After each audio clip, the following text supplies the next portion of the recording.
ഹെൽപ്പിന് വെച്ചായിരുന്നല്ലോ. ആരെ? അപ്പുറത്തെ ബിജുവിന്റെ പൊക്കമുള്ള നമ്മുടെ മോനെ. എന്നിട്ടെന്താ ഞാൻ തൂങ്ങാൻ കേറി അങ്ങോട്ട് നിന്നതും ഐസ് പെട്ടി വന്നു പോലും. അവൻ ഐസ് മേടിക്കാൻ പോയി.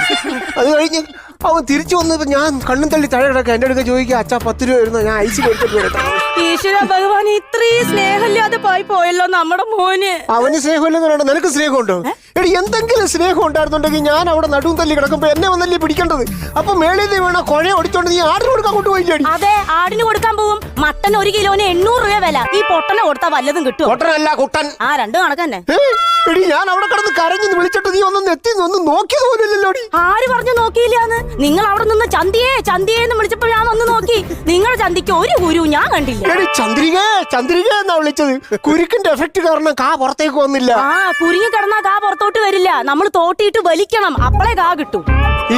ഈ തമാശ നീ ആരോടെങ്കിലും പറഞ്ഞിട്ടുണ്ടോ? ഇല്ല കുട്ടേട്ടാ. സമാധാനായി, ഞാൻ സഹിച്ചാ മതിയല്ലോ.